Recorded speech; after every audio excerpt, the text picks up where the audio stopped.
Until a few months ago, I let my insecurities get the best of me. They held me back from achieving more than what I thought I deserved, which means that I have been living the past 37 years believing that I wasn't good enough to achieve more in life. Hi guys, welcome to my channel. My name's Tasha. I am a corporate millennial who loves posting videos on mindset, goal setting, and personal development. If this is your thing, then please do hit the subscribe button so you'll be notified every time I upload a new video. In this video, let me tell you 4 reasons why you are actually greater than you think. Hopefully, this video will help build your confidence so you can start or continue creating a life that you want. So without further ado, let's dive into it. So the first is to get out of our own prison. One thing that could keep us from achieving greatness is that we are stuck in our own prison. In an interview with David Goggins in The School of Greatness by Lewis Howes, I'll link it in the description box below. So in the podcast, David uses the term dungeon, which he refers to as those dark places that we go to every time we feel insecure. It's like the prison for our mind. So whenever we feel that we are stuck in uncertainty, insecurity, or anxiety, our mind basically takes us back to this dungeon. But he actually says to know how far you've actually gone from that dungeon to where you are now, you must be able to reflect on all those accomplishments, those challenges you've overcome, or those thousands of miles that you had to take to get you from that dungeon to where you are today. We all have these experiences or moments that we subconsciously really just want to forget. But somehow during these times of insecurity or uncertainty, these unwanted thoughts tend to creep up into our subconscious. And normally this happens when we are caught off guard or when we are already vibrating at a low frequency. So when I think about my dungeon moment, it normally brings me back to this time when I first moved to Germany. Before I came to the country, I used to live in Spain, and the bank that I worked for at that time had massive layoffs, and my job was one of those that was affected.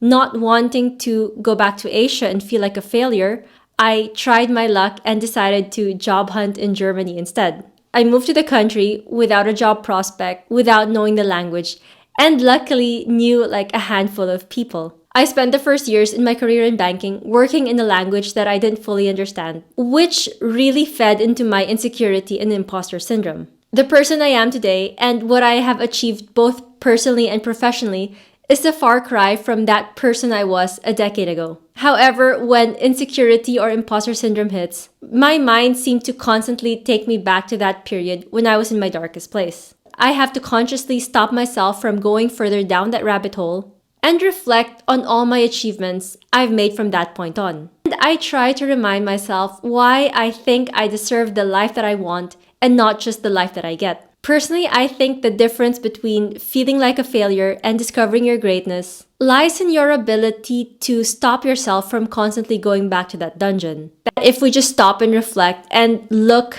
how far we've achieved from, being that person who was stuck in that dungeon to that person who we are today, the lessons we learned, the experiences, and the challenges that we had to overcome. Because at the end of the day, your ability to push through and get yourself out of this dark and sticky situation shape that grit and character that you have today.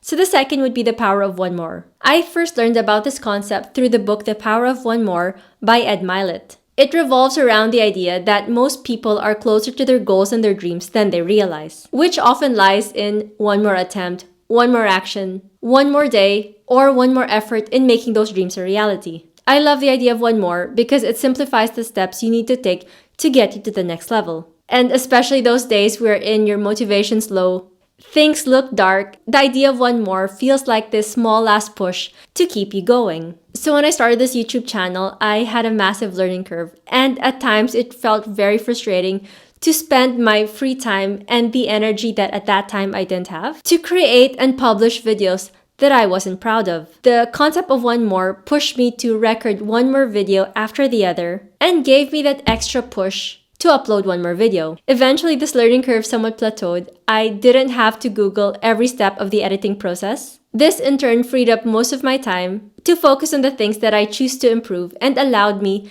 to enjoy my journey a whole lot more. So if you have a goal in mind and you feel stuck and unmotivated, try the concept of one more. It's that small little step that's right in front of you. So personally, my motto in life is baby steps, one foot after the other. And before you know it, you're actually there. The third is growth mindset. A growth mindset is founded on the idea that individuals can grow their abilities and intelligence through dedication, hard work, and resilience. Whereas if you have a fixed mindset, you tend to believe that qualities such as talent and intelligence are innate traits that cannot be changed. Through adapting a growth mindset, we learn that we can actively shape outcomes through the everyday habits and decisions that we make. While we might be born into certain situations, we have the ability to actively change circumstances and mold them in order to reach our goals. In the book Mindset by Dr. Carol Dweck, she writes that in the fixed mindset, everything is about the outcome. If you fail or if you're not the best, it's all been wasted. The growth mindset, on the other hand, allows people to value what they're doing regardless of the outcome. So it's just basically like a shift in your mindset. Instead of focusing on the end goal, you end up focusing on the journey and how this actually affects your life and the process. So the comfort zone model talks about 4 levels of achieving growth. At level 1, you have the comfort zone wherein you have the minimal growth because anxiety is low, everything's familiar, and you're not really pushing yourself to learn new things. And the second is the fear zone. This happens normally once you start learning new things and trying to get out of your comfort zone. So it says that in the fear zone, anxiety levels are normally high. We are faced with insecurities and excuses that enter and diminish our confidence. The third is the learning zone, wherein we learn how to deal with problems and challenges head-on and acquire the new skill sets needed to reach our goals. The last, and it's what we aim for, which is the growth zone. This is where we achieve our dreams and setting new goals happen. There will always be someone who has some sort of competitive advantage that makes it seem easier for them to hit that goal. It could be being born into a certain family, being born in a country, or having that necessary background. However, I'd like to think that it is our responsibility to put in the time and energy needed to close the gap. Otherwise, we just fall victim to life circumstances. Number 4 is the 40% rule. So this rule has been popularized by David Goggins. So the 40% rule is a rule of mental toughness.